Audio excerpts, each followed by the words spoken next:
Hey, you got me Andy, volume? good morning. Good morning. How are you? If I was any better, I'd be rich and have hair, but I'm not, Well, and I don't. So, cover that okay. place up. All right. Well, let me introduce the podcast and then we'll start talking. I want to go from writer to publisher to actor to director with you and then anywhere else you want to go with that. So, I'm here for whatever you need me and however you need it to be. So, all right.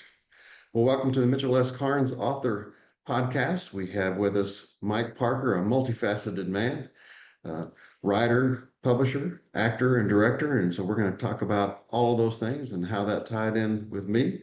Mike, how are you doing this morning? I'm well. It's had a great night's sleep, and it's always fun to get up and wake up to a new day. Yeah, you keep busy, don't you? There's never a dull moment in my life. I always thought when all the kids got out of the house and it was just me and the wife, and we'd kind of retire and sit in the rocking chairs, and ain't no rocking chairs in sight. It just never slows down. All right. Well, you are a writer. What kind of things do you write and how did you get into that? I've written all my life. I think where I really got started was uh, way back in junior high. I read Mark Twain's The Adventures of Tom Sawyer.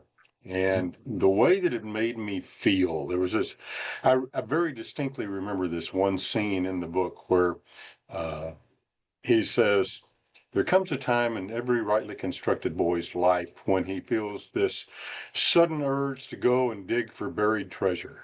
And I thought, I, I, I feel that. I have felt that. I knew that emotion because as a rightly constructed boy, I actually did go out and dig for buried treasure in the back 40 kind of thing. Uh, and that was the moment that I thought, I want to be a writer. I want to make people feel that way when they read what I write. So I started out on the junior high newspaper staff, uh, writing little news items and columns and stuff like that. And as life progressed, as life does, a lot of that stuff gets kind of shoved aside, and you get told, "Oh, nobody makes a living being a writer. You need to go and get a real job at Walmart A or real, whatever." a real Uh, job. so I had a circuitous route to actually being a professional writer, but I've always written. I wrote a lot of poetry.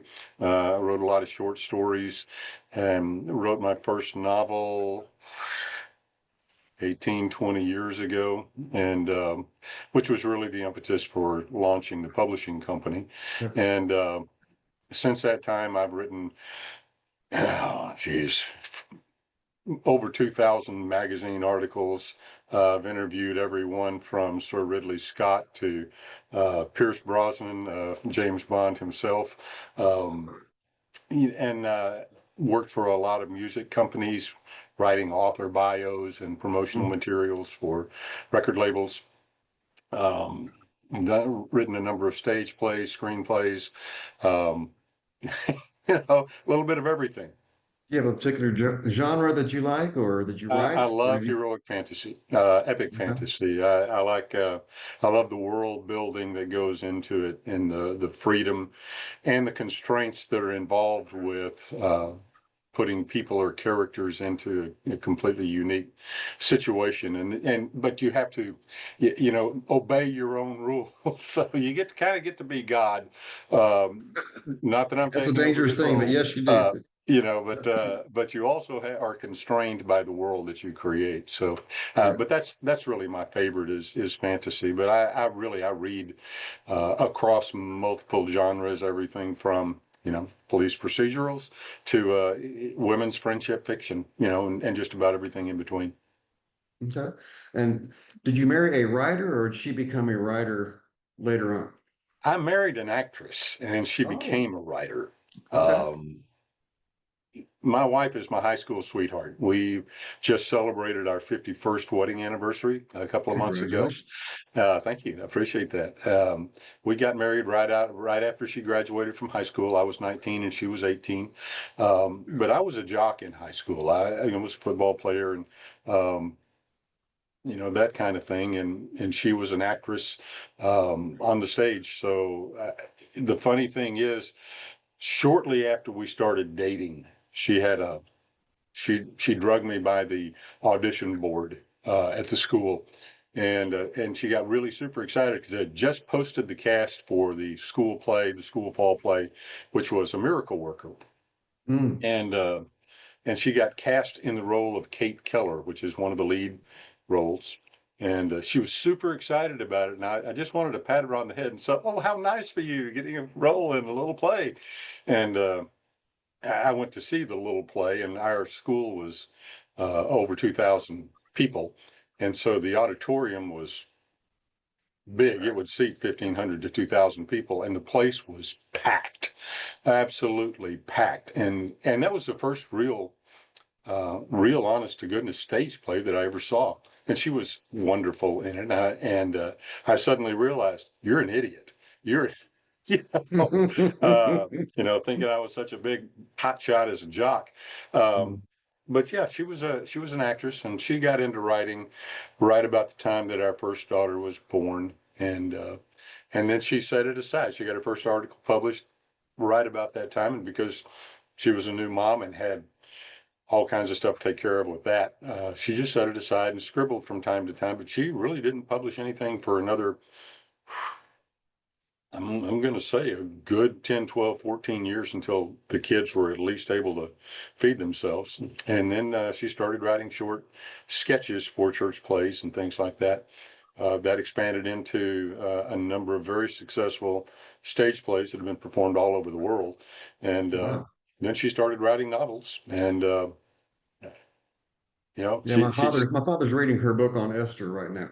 yeah. She's known primarily for her biblical fiction and for her stage adaptations of Jane Austen's novels. So, yeah, she's a multi-talented young lady, and I couldn't be prouder of her. So when you realized you were an idiot in high school, did you turn around and join the next play? I did not. I kept being a jock all through that, but I did after we got married. Um, Friend of mine invited me to come down and audition for a stage play at the college that I was attending, Hardin Simmons University in Abilene, Texas. And basically, Paula, my wife, just said, "You need to get out of the house and go do something, get out from underfoot," as it were. And so I went down and auditioned and got cast. I was actually pretty amazed. And but I got cast as the villain, and the secondary villain, Moriarty. It was a Sherlock Holmes stage play, and Mhm. Moriarty was, of course, the villain, but I was a henchman kind of guy and got to die on stage by having acid thrown into my face, and was like, "Oh, this is a lot of fun." And from that point on, I did quite a bit of stage work at that point. And that led into doing some television, and then that led into doing, theatrical acting on the stage and in films and commercials and that kind of stuff. So, Yeah, I didn't do quite as much as that, but I did write plays for church, mostly for the youth Valentine banquet. We would write one each year. yeah, I did a four-book fantasy series, kind of based on Dungeons and Dragons, and cool. the arc of that was getting into the game was a dream of a lifetime, getting out was a nightmare no one anticipated. Right. And Oh, that's cool. I always wanted to be their characters, and they got to be them, and then they couldn't get back out. And so Yeah, that was the premise yeah. behind that series. Very But cool. you went from acting and writing to publishing. So explain that leap and what kind of things you look for as a publisher. Wow. Uh, when I wrote my first novel, it's called The Scavengers. It's a fantasy. It's a epic fantasy. The world ends kind of cataclysmic event, and then eventually restores back to a semblance of civilization. Um, so it's got good and evil, and it's got a battle between the church and the state, whatever that evolved into in that alternate future. Um, and it had a lot of Christian elements in it, and it had a lot of secular elements in it. Um, and so when I was shopping it around two agents, now I was a fairly well-known writer at the time in the industry, so it's not like I was an unknown quantity, um, and I knew a lot of people. So I kind of expected that I would get a deal right off the bat and, at least sell a few hundred copies of this thing because, I was me. Didn't they know who I was? Yeah. Um, and I was really pretty taken aback because the response that I got from agents and publishing companies, and because this was back in the time when you sent out physical letters as opposed Mhm. to, And waited the an 3 email. months for them to come. Yeah, and put in your self-addressed stamped envelope and all of Right. that kind of thing.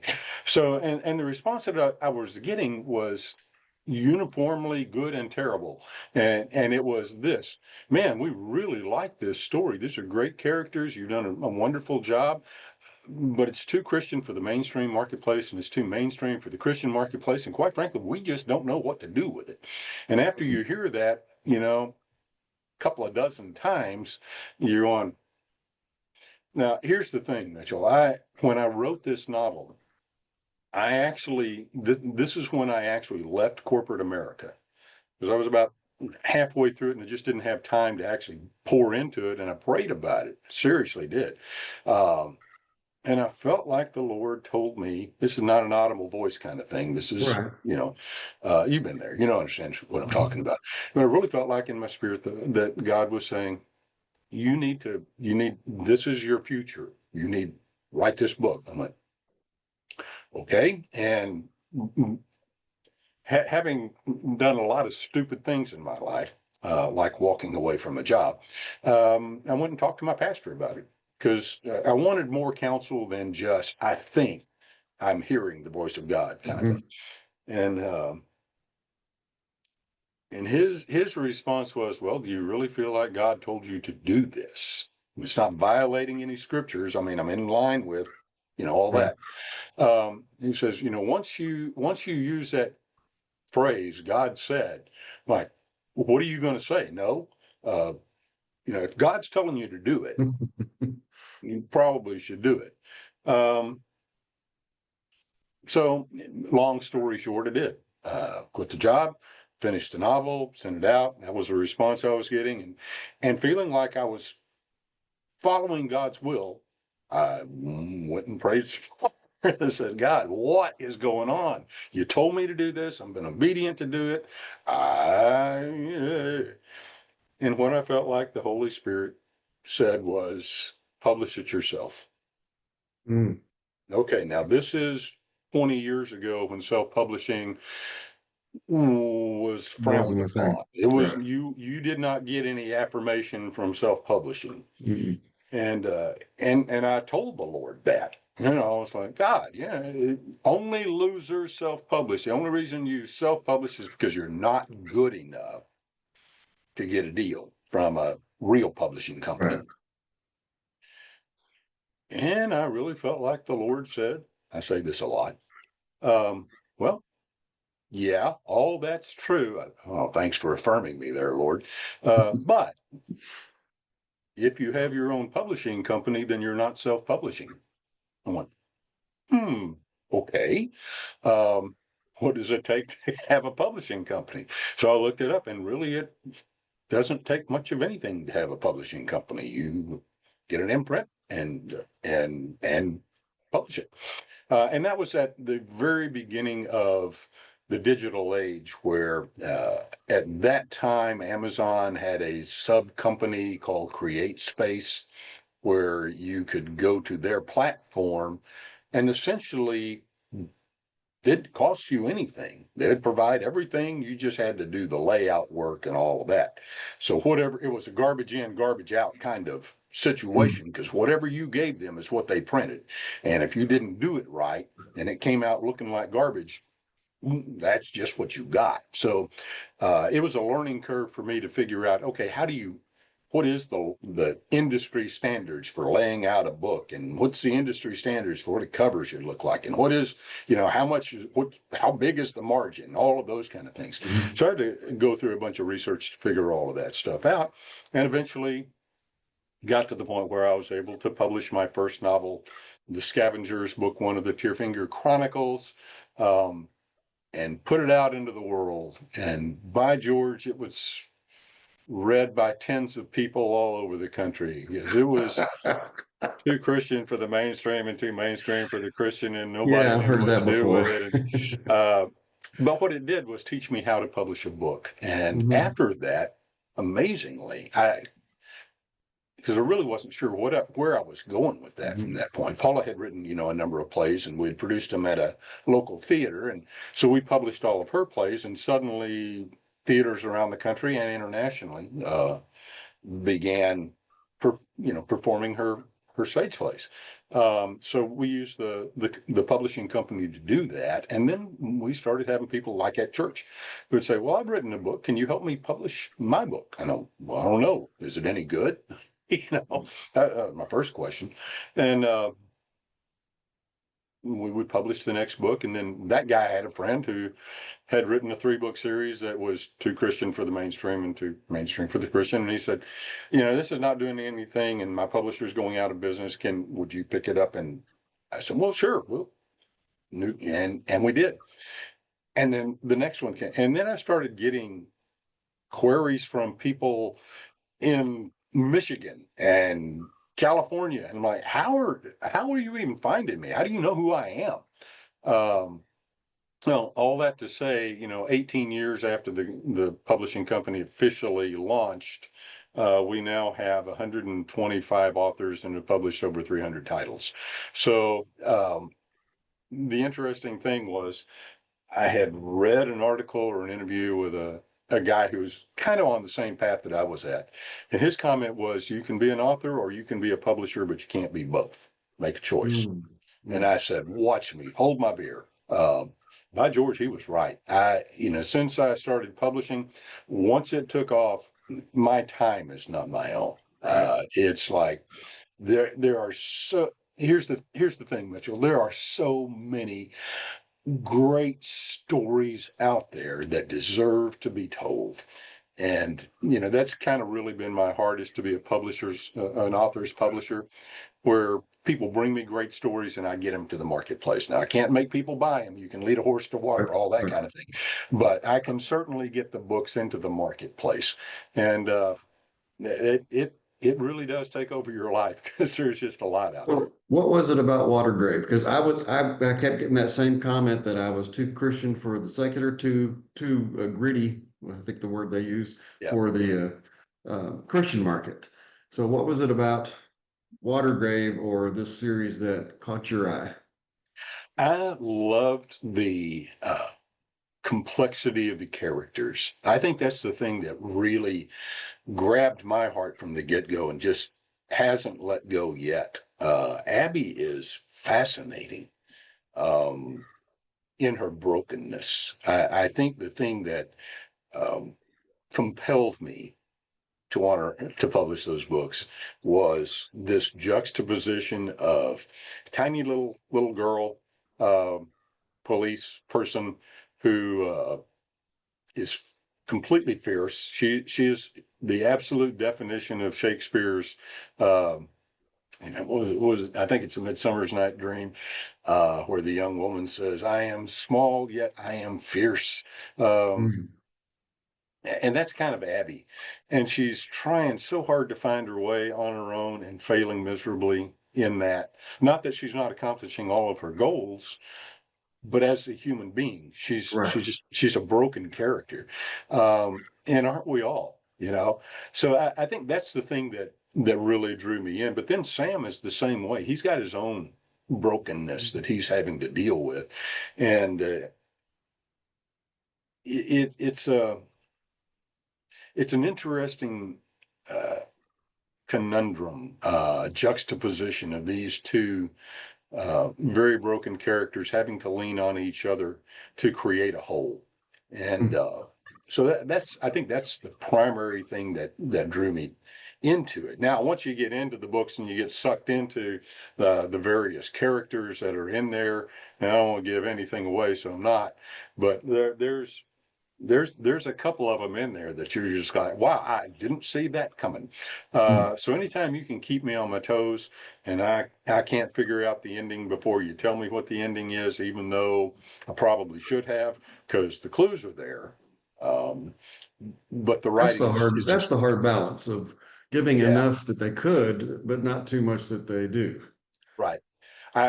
There was years and years ago, I was in the Army. My wife and I, before we had kids, had gone to the premiere, The Mirror Cracked, Agatha Christie novel. It was a Mm. big release. It had an all-star cast: Elizabeth Taylor and Tony Curtis, and everybody you can think of. Just Rock Hudson, I think, was in it. Massive cast, and we were about 15 minutes into the film, and the theater was packed out, and I, at that point in my life, my wife was a huge Agatha Christie fan, and and I was not. I was not a detective person at all back then. I couldn't figure out nothing. I wouldn't be able to, detect my way out of a paper bag if I was in it. Mm. But in this particular case, they had a scene that flashed by, and I went, "Oh, she did it because of this." And I said it out loud about that voice, and everybody around me turned around, and my wife was like, and I went, "I am so sorry," and everybody was going, "Ah." So you don't do that. Uh, yeah, that's what drew me to the Abbey Road series to start off with. Well, you were in my launch for Watergrave, and someone in the audience had said, "When's the film coming out?" And you shocked me when you came back through and says, "Let's talk about that." Uh, so you go from writer and actor to publisher and now director of other things. So how'd you get into directing, and how is this, or if you can, give kind of an update of where we are to my Sure. readers and my audience of turning that into a streaming or series. Yeah. Um, well, my directorial experience primarily comes from television and the stage. Way back in the '90s, I through a series of fluky events, I ended up being uh, the host of a Christian music video television show. I won a couple of awards on the Acts Network, which was run by the Southern Baptist Convention way back in the day. And that led to launching another nationally syndicated music video show called Night Vision. And we had the claim of being the third largest Christian music video show in the country. And I joke, I'm not sure that it's a complete joke, but I said because there were only three at the time.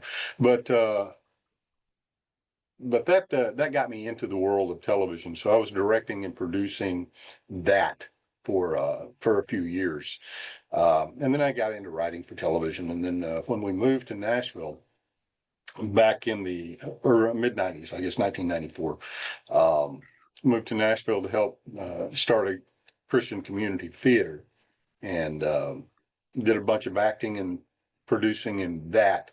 And then that died a slow, agonizing death. My partner moved up to the Pacific Northwest to minister up there, and I stayed in Nashville and helped start another community theater out of the church we were going to. My pastor was a former actor professionally, and he always had a heart for using the theater to be part of the community and bring them Mhm. into the church for that, and catch them from there. So so I did a lot of writing and directing on the stage, major shows, not what you normally think of as church drama, but so we were doing Annie Get Your Gun, and the Seven Brides for Seven Brothers, and The Giver, and major Broadway style shows there. So I learned a lot about directing in that point. And then my son-in-law um, won a football pool for fantasy football, and the prize was like $2,000, and he gave his wife, my daughter, um, half of it, and said, "Here, go spend it on whatever you want." And he took the rest of the money, and bought a DSLR camera. Uh, and I looked at it, and this was right after the movie Acts of Valor came out. This is a long answer to a short question. Oh, Sorry. that's right. Uh, and Acts of Valor had the distinction. It was a Navy SEAL movie about the Navy SEALs, and their claim to fame was that it shot the movie primarily on a DSLR, digital camera, as opposed to film. And I looked at his camera, and this has been about a year separate. And I said, that camera right there is the exact camera they use to film that big budget Hollywood movie. We know enough people, we could make our own movie.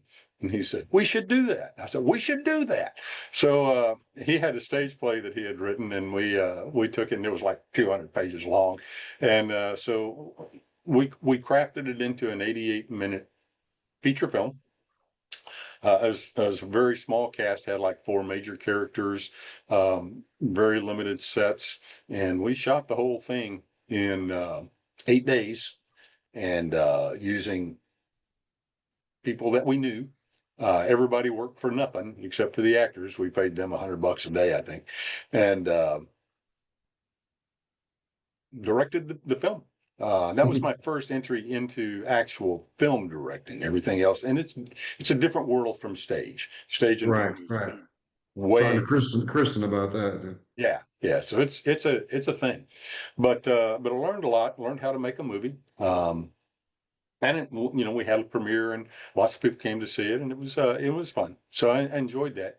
And we've been looking to do another one since that. That was about 7 years ago. So, and I've written a number of screenplays since then, acted in a lot of stuff. So I'm not unfamiliar with the world of film, and kind of been looking for. We have another screenplay that has been in development hell for past number of years. It's a horror movie, much smaller in scope than Abbey Rhodes, but just never really could get the traction behind it to make it. And it's still on my to-do list once we get Watergrave kind of on its feet.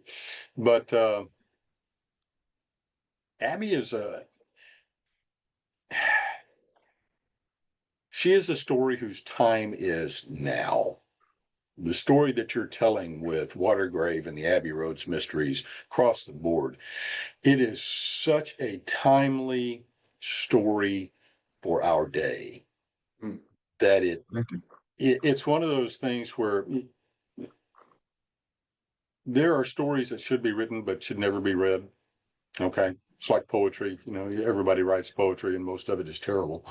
And then there are stories that scream out that they need to be made.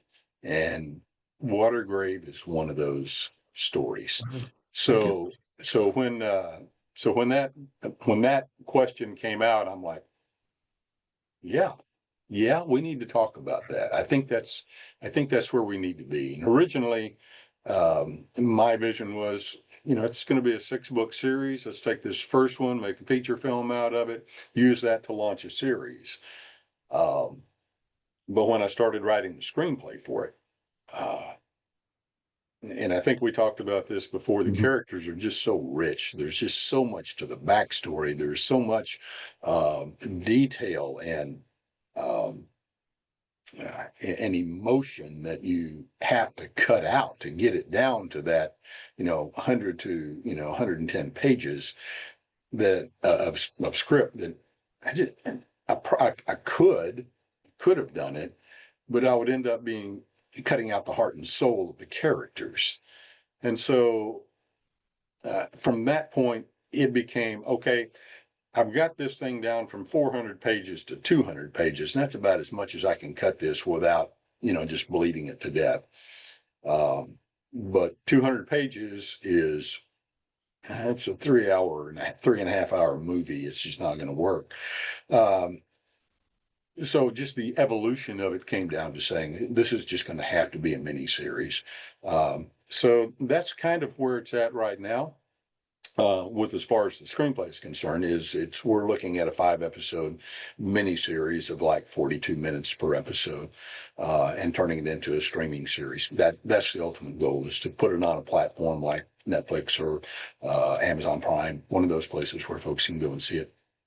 Hopefully it's a subscription. Hopefully they'll pay us a whole lot of money for it. Hopefully they'll pay us enough money to pay back whatever it's going to cost us to make. Right now, where we are in the process Mhm. is we've got we have created a limited partnership for investment. So qualified investor or accredited investors, I think that's what they're calling it.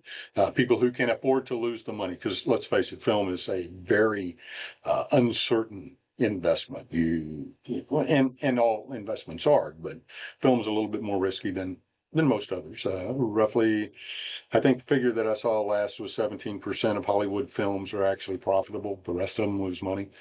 Not great odds. The ones who do make money tend to make a lot of money, but Mhm.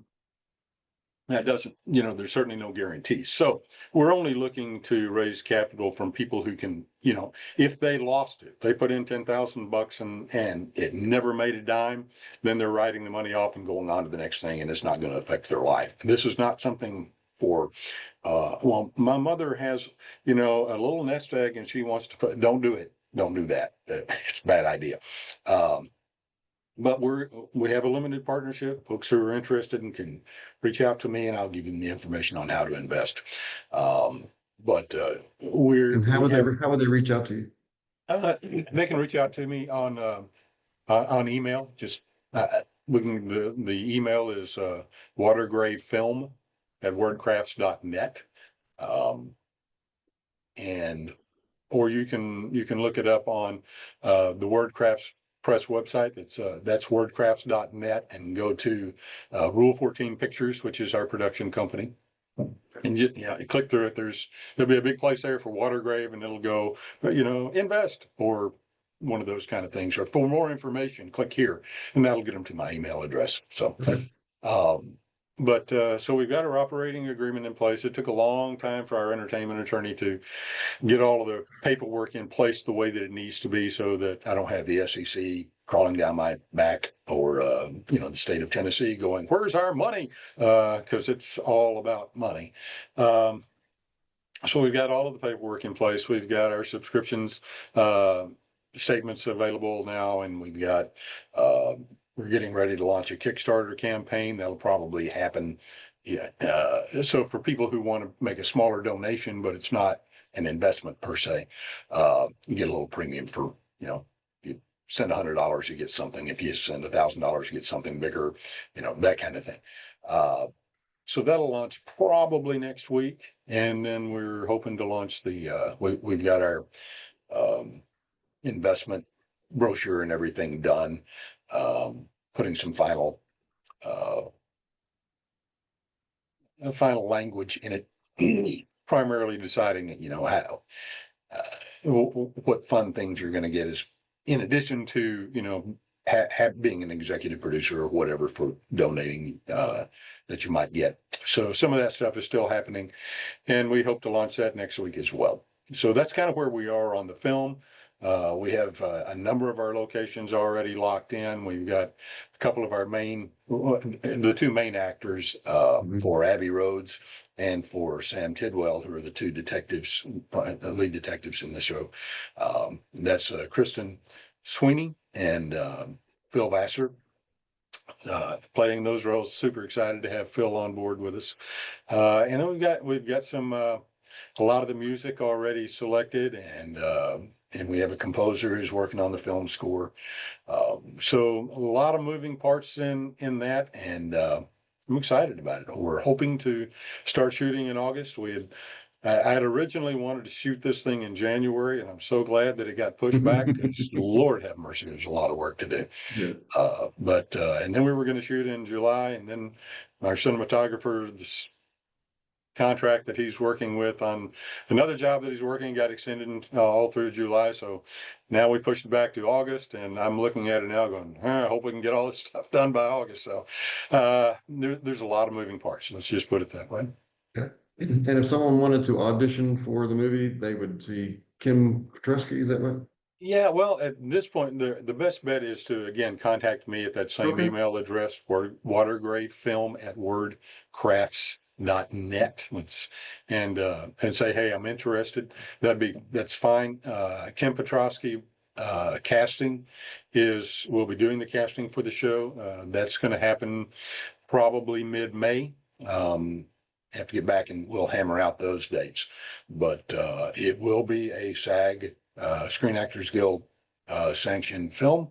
So we'll be using both union and non-union actors. So basically anybody can audition, and we're looking forward to seeing what people bring to the table. All right. Well, thank you so much for your time this morning.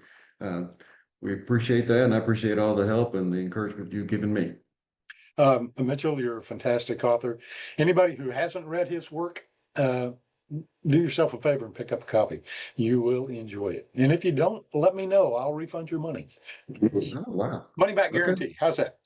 It sounds great to me. We'll see you, Mike. Thank you very much. All right. Take care, Mitchell. You have a great day. Bye. Bye-bye.